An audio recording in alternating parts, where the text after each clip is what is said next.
Matt, Christy, and Ben reviewed Sucker Punch on What the Flick last week, giving it a dismal rating of 1.5.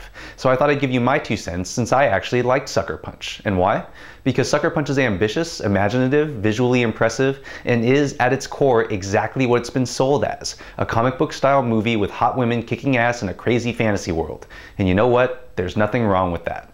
That said, Sucker Punch is by no means a great movie. While I like director Zack Snyder's first 2 comic-to-film adaptations, 300 and Watchmen, he isn't known for cohesive storytelling or memorable, well-developed characters, and Sucker Punch is no different, which isn't helped by the fact that Snyder and co-writer Steve Shibuya don't write great dialogue.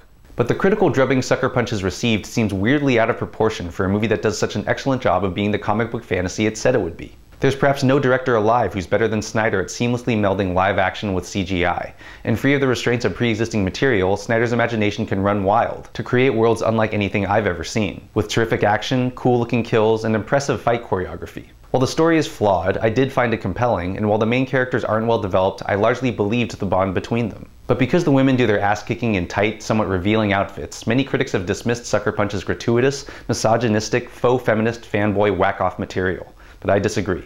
While a lot of guys certainly like seeing sexy women kicking ass and taking names, are we saying that women unequivocally don't or shouldn't? Were attractive female action stars that were hailed as being empowering, like Angelina Jolie, Michelle Rodriguez, Jennifer Garner, and Carrie-Anne Moss, actually setting women back? And don't a lot of women embrace strong women who own their sexiness, like Beyonce, Rihanna, Serena Williams, Fergie, and Gwen Stefani? Our culture reveres women who are tough and capable while retaining their femininity. And to me, the outfits in Sucker Punch didn't make the girls look like hookers, but comic book characters, and Snyder has, above all else, a comic book style. How is it not empowering for the 5 women in Sucker Punch to take on their male oppressors and fight in an aggressive, violent, warrior-like way that, for the most part, is seen as the exclusive territory of men? A lot of guys like the idea of sexy, heavily armed women wasting bad guys, but I imagine that there are women who do too. And while the girls face a constant threat of sexual violence from the asylum's lecherous male staff, those scenes are scary, not titillating, and they're consistent with the film's dim view of men. And last, who decides what is and isn't empowering for women, since it seems like virtually anything can qualify?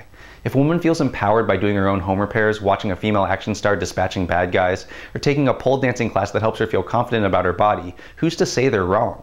Maybe it's like what Lisa Simpson said. Well, as a feminist, virtually anything a woman does is empowering. Sucker Punch is no cinematic masterpiece, but it's nowhere near as bad as many are making it out to be. And when critics and audiences are so divided on a film, that's generally a sign that something interesting is going on and that some people might be getting it while others, for whatever reason, aren't. For me, Sucker Punch is a fun, imaginative, ambitious, yet flawed action movie that deserves to be seen on the big screen and that I think men and women can enjoy, which is why I gave Sucker Punch a 7.5. I'm Jonathan Kim for What the Flick.